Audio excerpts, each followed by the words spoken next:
And speaking of that game, another interesting matchup for Dak Prescott on Sunday as the Cowboys take on the Ravens.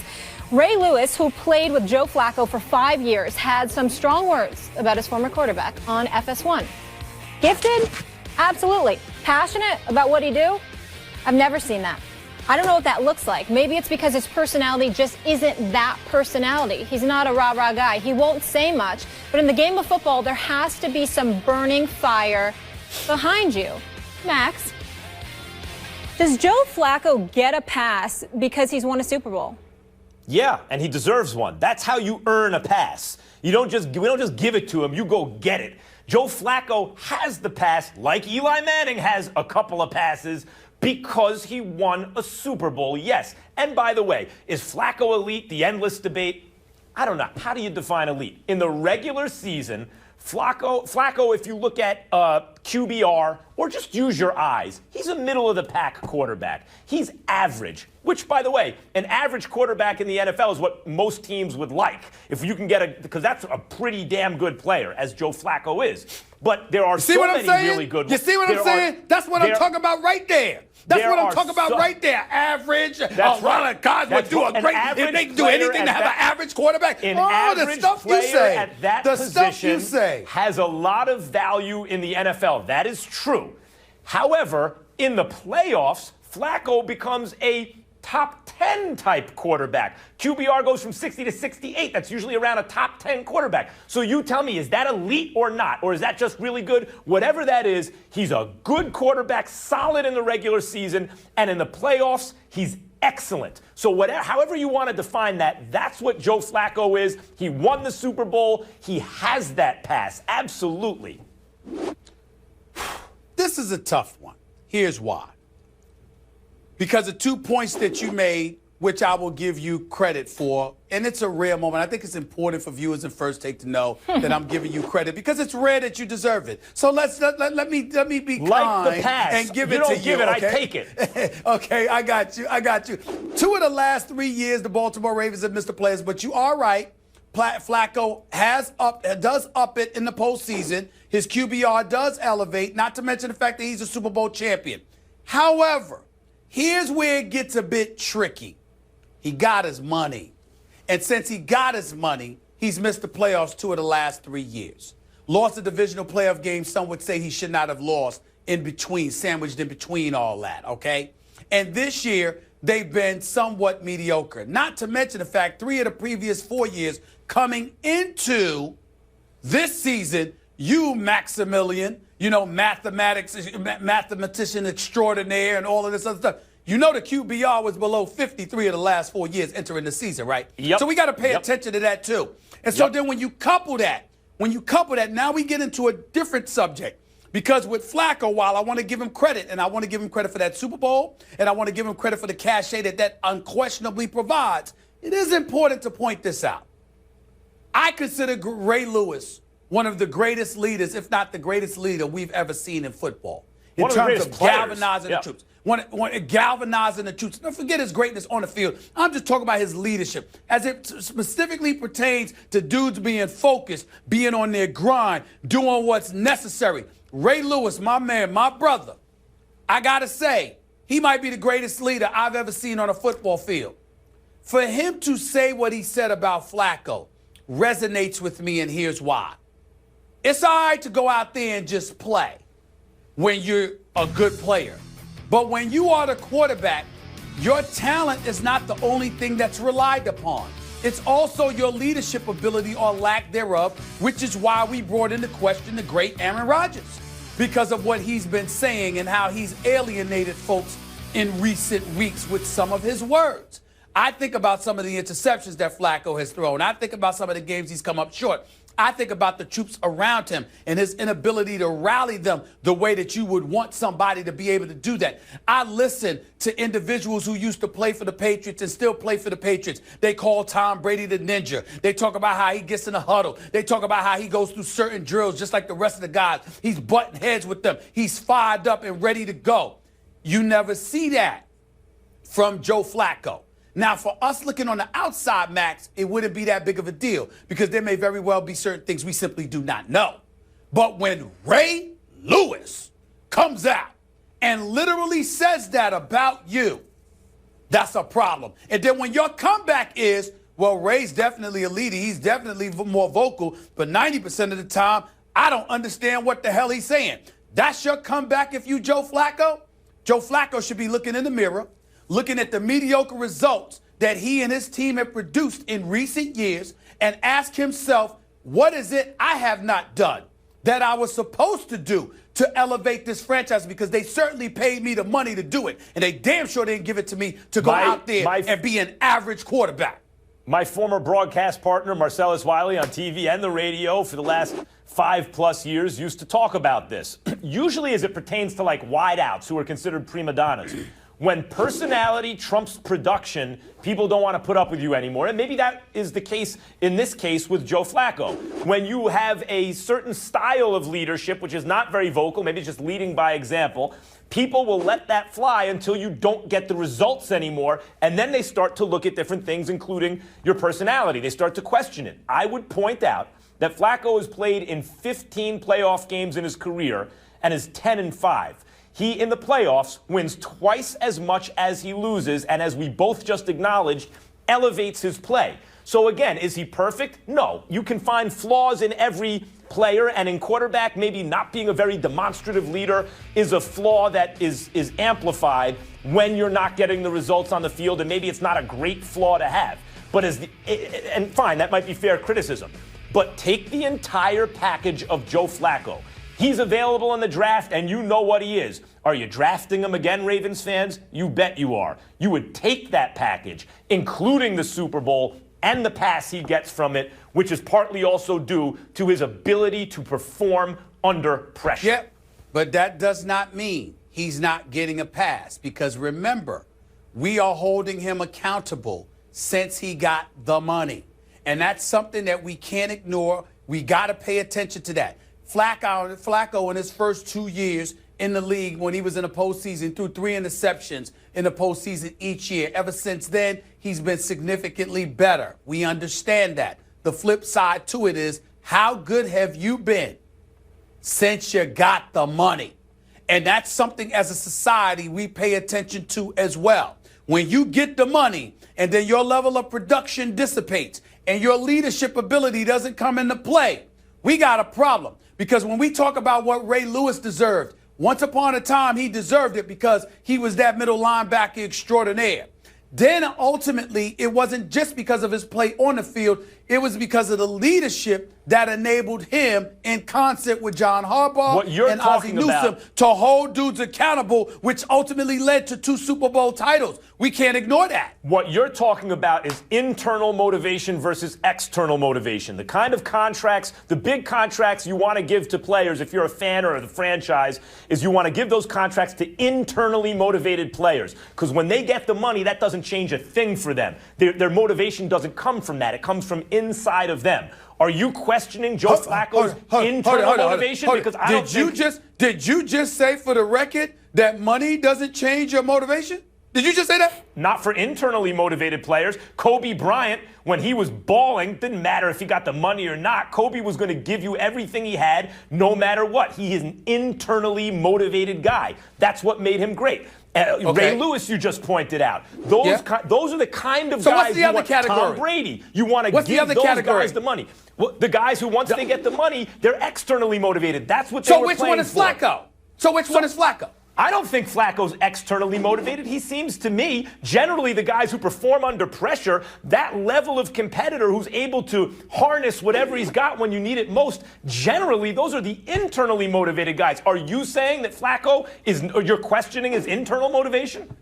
I'm questioning it. I'm not definitively saying it's one or the other. I'm saying the fact that I don't know is an indictment against Flacco on a day like today, where his former teammate, who's widely recognized as arguably the greatest leader on a football field we've ever seen and is a future Hall of Famer, that man saying what he said about Flacco gives me cause to pause, because I'm looking at Flacco and I'm saying, you know what, he really has not been the same since he got that money. I am saying that. I am saying that. I don't know why. It could be because of a myriad of injuries that they suffered from last year. It could be because, you know what, things are Ozzie Newsome got to get better personnel. John Harbaugh can't be too comfortable himself. It could be a variety. It might not even be his fault. But it does give me cause to pause. Because Ray Lewis could have talked about Harbaugh. He could have talked about Ozzie Newsome. He could have talked about a plethora. He could have talked about Suggs. He said Flacco. And he said what he said. And damn it, if Ray Lewis says something about the Baltimore Ravens, I don't know what closer to gospel you can get on the Ravens than Ray Lewis. Hallelujah. Hallelujah. Yep, and Joe Flacco certainly doesn't believe that. Like you mentioned, he was saying that he felt a lot of his speeches didn't even make sense. So we'll see if that internally very disrespectful. or Very disrespectful externally on his part. motivated quarterback can get it done on Sunday against Dak Prescott and those Dallas Cowboys. It's not goodbye. I think Tony's got 5 years left of really competing for a Super Bowl. Okay? I believe Tony will be the quarterback on a Super Bowl team. This one? I believe that strongly. And so that's, we're talking generic now. Right. And I have no plans for him not to be part of the Dallas Cowboys. Thank you, Jerry. Not a consideration. Oh, Jerry Jones, the gift that keeps on giving. Stephen A., how should Dak feel about Jerry's comments? Well, what Dak should feel is that, Jerry Jones is showing a level of loyalty to Tony Romo that one would deem appropriate or what have you. For me, it's not necessarily it's something that could be said or saved for the end of the season as opposed to right now.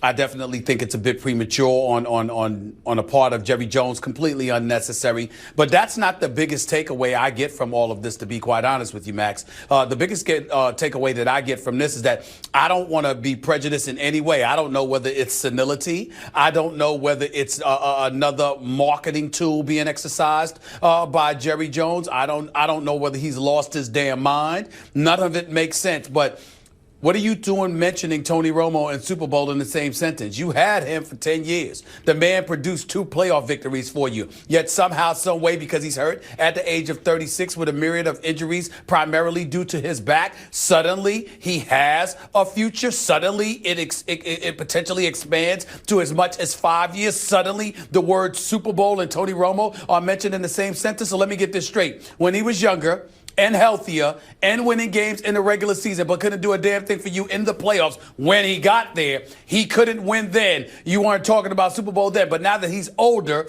prone to more injuries, durability a high question mark, and level of capability diminishing greatly due to the fact that you got Dak Prescott and you ain't going to even see much of Tony Romo. Now suddenly he needs to be mentioned in the same breath as a Super Bowl. I think it's ridiculous. I think it's unbelievable that Jerry Jones would say those words out of his mouth, but I cannot say that I'm completely surprised. It is Jerry Jones, by the way. He loves headlines, and clearly this was another way to get it. It worked. Sorry, it worked, but it is what it is. I felt it was a ridiculously asinine statement to make. If you are Dak Prescott, how do you feel? Because that's the question. You got to feel good about this. I know the knee-jerk reaction is, damn, Dak must be sitting there like, what do I have to do? We won all these games, and my QBR is this high, and all these kind of things, and I'm rookie of the year, maybe him or Zeke, or MVP conversation. What I got to do to get the owner to stop talking about the last guy who, as you said, didn't win even a whole bunch of playoff games and is broken down and old. Like, what do I have to do? No, wrong. Dak should be feeling good about this right now. He should be feeling great about it, in fact, because what Jerry Jones is showing is if you ball for the Dallas Cowboys, I'm talking about ball out, because Tony Romo has done that, Stephen A. No, he hasn't brought them a Super Bowl, but he's been an excellent quarterback for a long, long time. If you do that for the Cowboys, Jerry Jones got your back. That's what I'm taking in if I'm Dak Prescott. And Dak Prescott has looked excellent from day one of the preseason. That first preseason game we saw him in, that guy looks like the real deal. And he's done nothing to dispel those feelings, particularly behind that dominant offensive line. So if Dak thinks he's going to play, have a long, successful career with the Dallas Cowboys, and it sure looks like he will, this is an owner who's got his back, who when he gets to be the older quarterback, who maybe has an injury and some young kid's in, Jerry Jones will have his back. That's how Dak should take it. Well, let me say this to you. I mean, I definitely appreciate your words, your sentiments, Max Kellerman, because obviously you're somebody that's religiously gone about the business on this show of defining and confusing mediocrity with greatness. Because to you, it's all the same as far as I can tell. That's the way I've deciphered the words that have come out of your mouth. If you're a 500 is that team, because I've you're called good, your you're arguments great? Is that why you're saying that? Listen, this is all I'm trying to say to you, my man. Listen to me this morning. Listen to me clearly, okay? Here's the deal. If you are Jerry Jones, think about this for a second. Let me take your analogy, Max. Let's put it in its proper perspective. Let's just call it like we see it. Do you understand that Tony Romo has never won more than one playoff game in any postseason? He's only won 2, period. But it was one in different years. He's never won more than one playoff game in any season. And he's only won one playoff game in the season twice in his 10 years. That's your definition of balling out and how Jerry Jones taking. Let me tell you why Jerry Jones. Let me tell you why Dak Prescott should be. Let me turn that around on you. Sure, go ahead. Okay. Are you on record as saying Tony Romo is a mediocre quarterback? That's insane. In the postseason, yes. In the postseason yesterday. That's not what we're talking about. I said yes, he balled out. I'm always talking about that. I said he balled out for years and years with the Dallas Cowboys. He was an excellent quarterback. You said I confused that with mediocrity, meaning you think Tony Romo's a mediocre quarterback. Is that what you think? I think Tony Romo has produced mediocre results. That's what I was alluding to, number one. Number two, I'm specifically talking about the postseason because unlike you, Max Kellerman, I'm thinking about really, really winning. Not winning in the regular season, not winning when everybody got the same amount of games on the schedule. I'm talking about when half the league is home watching, the other half is playing in the postseason. There's a Lombardi trophy at stake. And what do you do in those particular moments? We're going to talk about Joe Flacco a little bit later on in this show. Right. Why is he even relevant? And because he's got a Super Bowl title. That's why. Eli Manning, 2 Super Bowls. But because he's got 2 of them, that's why. If Tony Romo had 2 Super Bowl MVPs like Eli does, and he had this career, he'd be a first ballot Hall of Famer. I'm not saying he's a first ballot Hall of Famer, but there's a big gap between first ballot Hall of Famer and mediocre. There are really good quarterbacks along the way, and he is one of them. All I'm saying is you got to count postseason results, too. And I'm saying you can't ignore that. That's more profound than what you do for me in the regular season. In my mind, when we start talking about winners, when we start using the word greatness, when we start going in that route, you need to give me postseason production before I'm willing to give it up to you. Let me ask you this. If you're Dak Prescott playing behind that offensive line with Ezekiel Elliott and now Stephen Jones seeming to have taken the reins from Jerry in terms of personnel decisions, which is why they're good all of a sudden, right? If you're Dak Prescott, do you think you're going to have playoff success throughout your career? If you as young as you are, as good as this team is, do you expect that you're going to be right? So if Jerry Jones got the back of a quarterback who's bald but hasn't won a lot in the playoffs, how is he going to be toward you 10 years from now when you're an older quarterback, 12, 15 years from now if he plays that long, and you've had postseason success? Well, we can broach that 10 years from now. But that's what I'm saying. Dak's got to feel good about the level of Jerry's support for Romo. I think it's a beautiful thing for you to be looking ahead for a decade for Dak Prescott. It's very touching of you, Max Kellerman, somebody that walks around and religiously tells me tomorrow ain't guaranteed. But Dak could look 10 years down the road and think about how Jerry Jones is going to have his back. By the way, there are plenty of people who have produced for Jerry Jones whose back he has not had. Don't get me started with Emmitt Smith and a few others now. We could go that route, but I won't on this particular moment because I'm in a very good mood today. I'm very, very nice. So I'm not going to go there. But there's plenty of dudes that Jerry Jones have not had their back. And they've won for him. Listen. Let's stop acting like it's a quarterback. The fact of the matter is he has a special affection and affinity for Tony Romo, his adopted you insist son. That. We all know this. It is the truth. It's the truth. It happens to be the truth. Are you saying if you're Dak Prescott, you believe he'll never have a special affinity for you? I don't think it'll be comparable to Tony Romo's. Based on what? Because of what I've seen from Jerry Jones when it comes to Tony Romo. Jerry Jones usually gets rid of people that fail him. Tony Romo has failed him on several occasions. His love for him seems to be undying, unwavering. Okay, that's what it seems to be. This is adopted son. I wouldn't be surprised if they spend Christmas mornings together, for crying out loud. This is what their relationship happens to be. It's okay. It's okay. All I'm saying is, in the end, when we think about greatness, We don't need to be throwing that word out there, absent postseason production. All if right. you're Dak Prescott, it is what it is. I didn't say, understand I that. never All said right, greatness. all right, guys. You said mediocre. Tony All Romo right. did ask to compete for the job. That wish was not granted by Jerry. Dak 8-0-1 against the spread this season in Dallas, favored by 7 against Baltimore. We're going to get into that game shortly. You guys just heard from the guys about Jerry's comments. We want to know what you think at home. Go on Twitter and vote now. Should the Cowboys keep Dak and Romo? Make your voice count.